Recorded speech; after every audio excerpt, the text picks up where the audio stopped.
Listeners are advised that this episode contains a mention of suicide. If you or someone you know needs support, you can call Lifeline at any time on 131114.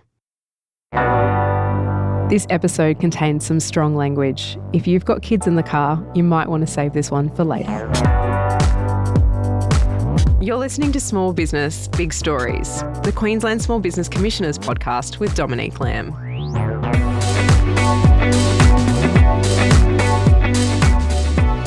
Today, I have an incredible guest with us, Arif Memis from Cowch. Many of you may remember Cowch. It was the restaurant or chain that sort of took Queensland by storm. It had these amazing desserts. There was pancakes galore. There was fairy floss. It was just completely a sugar rush. But it had an interesting demise, if you will. And Arif has been very kind enough to talk to us today about his experience. So tell me about Cowch. How did it start? Hey, Dom, thanks. I haven't heard an introduction like that before. It's actually got me a bit emotional, to be honest. I appreciate the kind words. How did it start? We were living in Sydney, born and raised down there, and we invested into a frozen yogurt business. And if you remember back in the early 2012, 2013, frozen yogurt exploded. So we started with bought into a franchise, hadn't opened a store yet, looking for stores.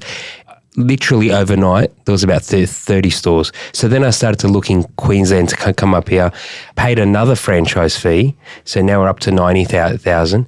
Gave a deposit because I got a location, and the guys that brought GYG to Queensland, Humberto and Eddie, they were nice enough to find us a site at South Bank. And we got the location, paid a big deposit, two of the franchisors.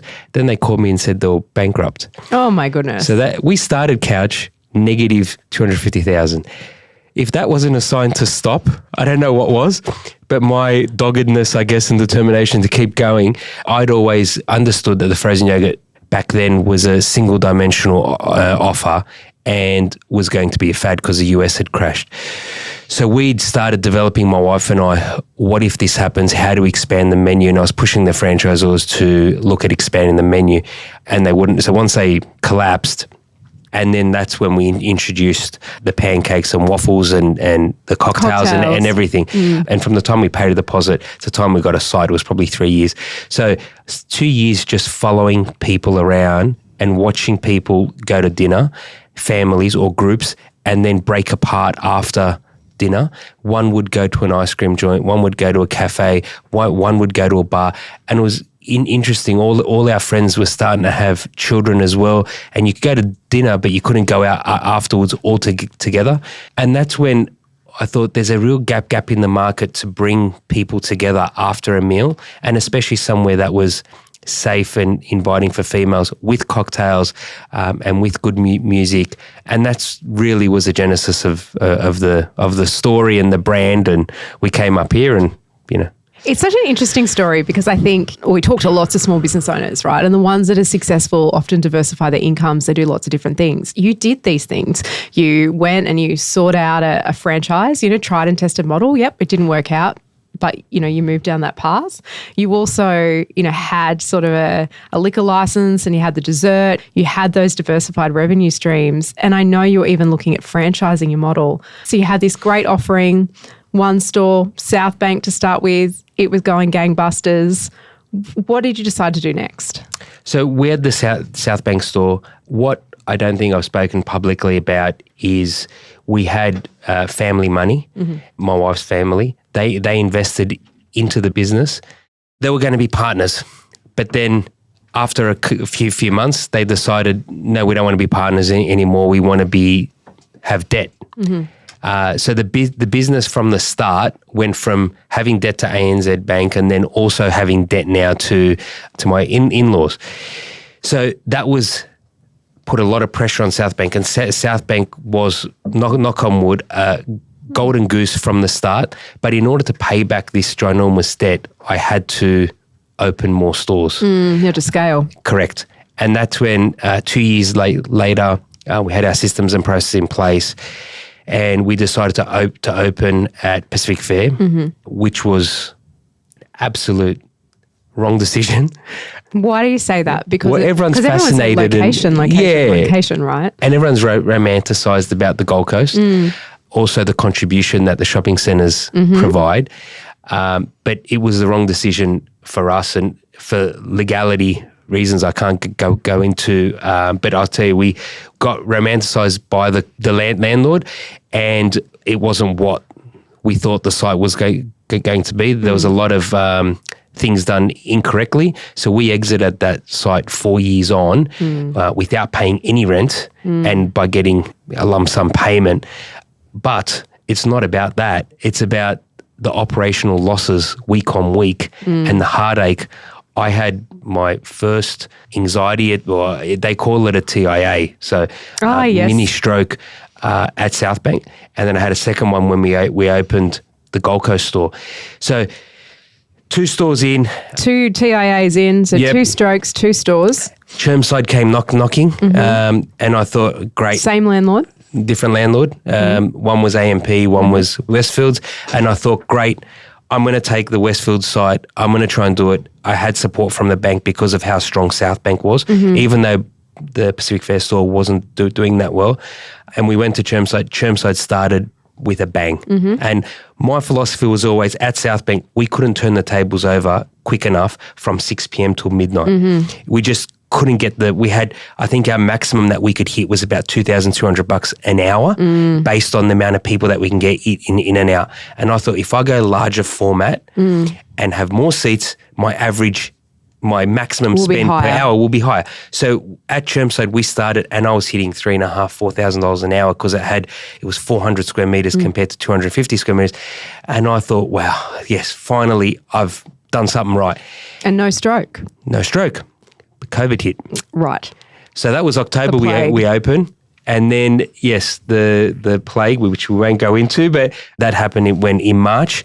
And that store went from doing 60 to 70,000 a week down to 15, 20.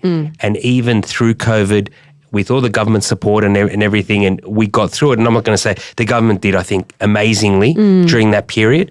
The store was doing very, very well, all the 3 stores, except for Pac Fair. But then what we realised, we couldn't get pancakes and waffles into Australia. So we were running short. Then I thought, production facility. Now, production facility, I thought it was a great idea. So with bank support, opened the production facility. We moved our Broadbeach store out of Pac Fair into Broadbeach. We opened our first franchise store at Garden City, all during COVID. I then increased our head office count because I brought all the marketing in-house. I brought a GM on to run a production facility. It's not just about hiring chefs, but there's to become HACCP compliant, and to do all that, there's a lot of overhead costs. Omicron hit in November 22. Then we had the floods. Yes. And then we had the war in Ukraine. Now, I don't know how war in Ukraine affects my egg prices or my butter prices, and I'd never done manufacturing. So to go from running a restaurant into production manufacturing, it is completely different. And we had 700% price rises and all sorts of things. So now all of a sudden I went from having a profitable business to being probably $200,000 a month in a hole because I was carrying all this excess load. Carrying the stores was one thing, and you could reduce staff and et cetera. But when you're paying full-timers in a production facility and you got full-time expensive staff, it was a lot. And then the bank pulled the funding because we had funding. If you build the production facility, we'll give you a line of credit to build 6 more stores because that production facility is going to hold, it's got 10 store capacity. And they pulled the funding because I went back to them and said, I'm bleeding money. I need some money to get through, but here's my forecast. We're pulling the funding. So that was the start of the end. Like you say, business owners don't tell anyone anything, right? And there will be people that listen to this that really need to exit. It's like the one thing no one talks about is exit. Because my problem was I didn't know who to turn to. Yeah. And do you ring Beta? Do you ring BCC? Do you ring QSBC? You ring us. Do you ring, there's no resource out there that says, Ring exit. QSBC. Yeah, so we're the only, as I understand at the moment, the only government type organisation that mentions exit at all now. So what we would do, had you called at some point, there are small business financial counsellors that are there and available, and we would have started restructuring you very early. And they've got, buckets of money that they can allocate to get like proper professional advice that potentially people just don't have the money to pay for. And the idea is if we can save you, we will. If we can't, we will exit you as cleanly as we can. See, and we walk perfect. with you, right? Like, so your financial counsellor stays with you the whole time. They negotiate with the ATO, so you don't have to deal with any of the notifications. And is it a free service? It's a free Oh my service, God, right? I wish I knew that.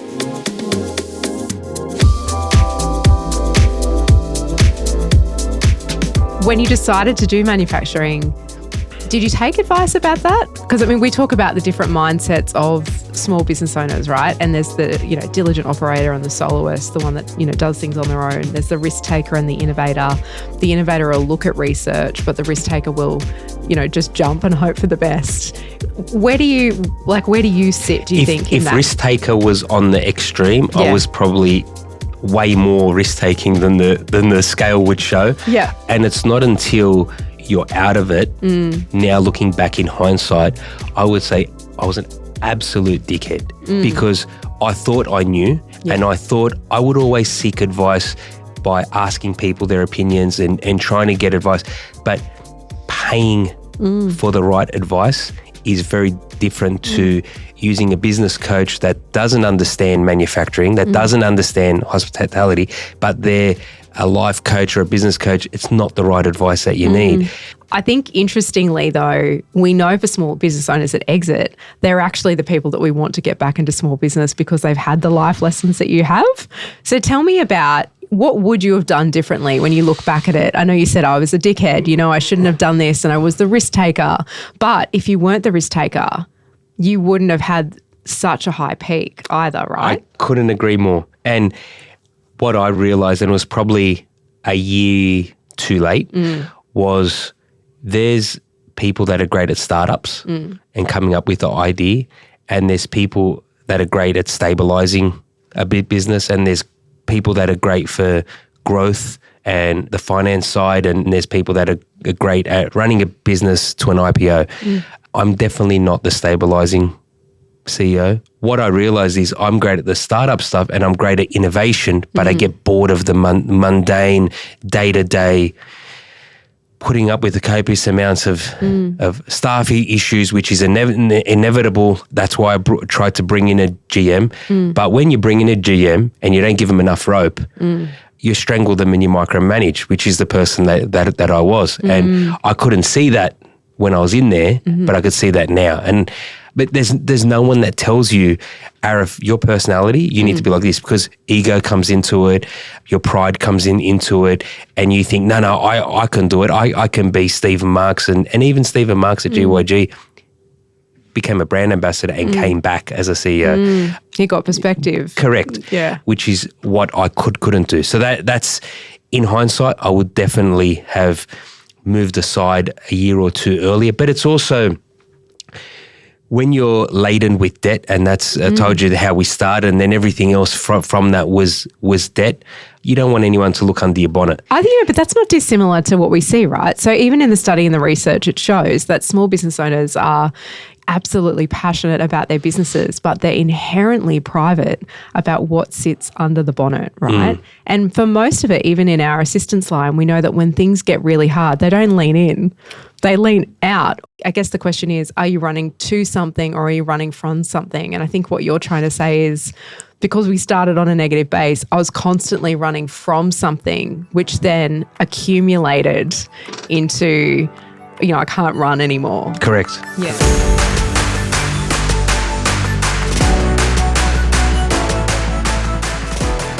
Even at the last day during the administration, and we appointed administrators, and they were as good as they can be for administrators. And then when we decided to, that was it. They couldn't find it. Save it. They couldn't find a buyer. It was offered back to me. And I said, "What do you mean I have to go bankrupt? I don't have the funds." And they offered to introduce me to a lender that would lend at very high rates, and it was short. And then I went back and I said to them, well, it's short. How about you vendor finance me? They laughed. And they came back the next day and they said, you know what, we will. So the liquidator was going to vendor finance the opportunity for me to buy the business back. And at that moment, I felt so weird. I'm getting chills saying it, because the first time I doubted my decision, and I realized I don't know if I'm making a decision with my heart or with my head. I had to get away. We just went on a few days away with my family. My daughter's now 10. Back then she was 9, but she'd never been on a holiday because everything was about the business. And I was able to put things into perspective, and we didn't talk about it for 3-4 days. And then when we came back, I remember we sat down, we had a Turkish coffee with my wife, and I said to her, I'm not going to do it. She goes, well, you're crazy. Why? We got an opportunity to save the business. And remembering there's all this financial pressure from the family as well. There's all the pride, and we can't let something fail. And I said, if I do it, it's going to be another 5 years of pushing shit uphill. You're not going to see me 5 years. And my daughter and you mean more to me than this bloody business. So I'm going to make a decision with my head. I realized that moment, it was for 5 years, 6 years, 7, or probably even from the start of Cowch, my decisions weren't wrong. They were right, but they were probably 1 degree off. And after 10 years of being 1 degree off, I was supposed to be in Hawaii on holidays, but the boat was in Ukraine in the middle of a war. Now in hindsight, you need to go on a holiday and reset or get the right advice, because if I had that, I think we could have reset and did things differently if I listened. That's another problem.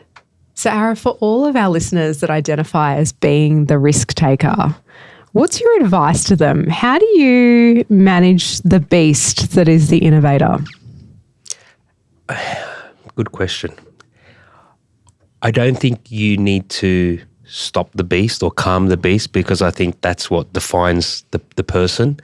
What I struggled with was the pursuit of excellence. But just know, as a risk taker, you will never get there. And what I mean by that is because you're your own worst enemy. You're going to move the goalpost again and again and again and again, and you're always running.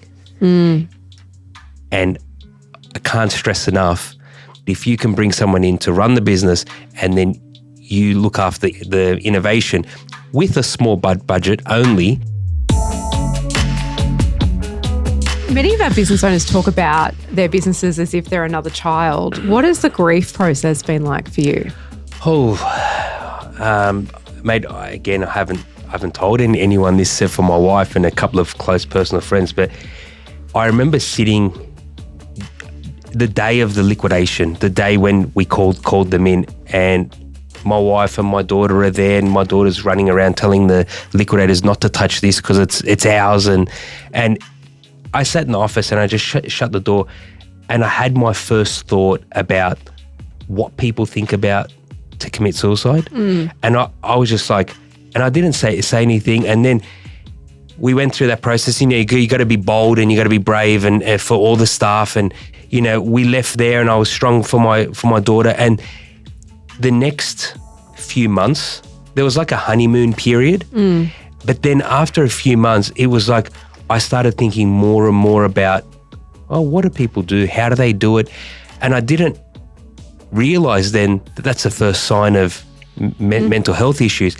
And I started looking up beyond blue, but I had, I got some amazing friends, and I started talking to my wife, and mate, it was hard. I met with 29 recruiters. Yeah, which is soul destroying, right? When you've run your own business and you've been a CEO. 100%. Yep. I had 76 coffees when I stopped counting with people. I met so many different people, and all I was asking was, how do I go about getting a job? No one's not wanting to help, but it just didn't go anywhere. And that just drove nail after nail into the coffin. I was like, I went and did labouring, and that honestly was, I tell everyone 3 months, but I only lasted 6 weeks because it was fucking hard. Concrete labouring on industrial sites. I lost 15 kilos. Yep. And I was out in the sun, and it was so hard. I didn't have time to think of anything and especially feel sorry for myself. that was probably the best thing that I'd done. And then I thought I was ready to go out and get a job. I wasn't. That's why the recruiters, that's why no one would give me a job, because if I had spoken to myself, I wouldn't have given me a job, because I could feel the weight of the world on my shoulders. And it wasn't until about probably April, May of this year that I woke up one morning and I said to myself, I'm back. Like I feel energetic, and there's still, I'm still dealing with bankruptcy. Before I walked into podcast, I got a director penalty notice from the ATO, even though I'm bankrupt. Yep. And they're saying, well, we don't care. You're still personally liable. So there's still all that I'm dealing with, but I'm in such a better, positive place. The biggest thing that I learned, or that was hard for me, yes, my in-laws now don't talk to me. My wife's got a very strained relationship with them as well, which is sad. But it's losing your identity. And, Arif was the dessert king, but that identity was attached to me, and I thought that was me. It's not until in hindsight that I can look back and go, well, that was a chapter, but it's not who I am. It's not me as a person. Yeah. But that was the hardest thing. And who is Arif now? If he's not the dessert king, who is he now? Good. I haven't answered that question before. Family man, proud father. My wife said to me, she doesn't say much, but when she does, she comes up with these profound sayings. And it's a mantra that I live by now. She goes, you are the most unselfish person and the most selfish person all bundled together. And I'm, please explain.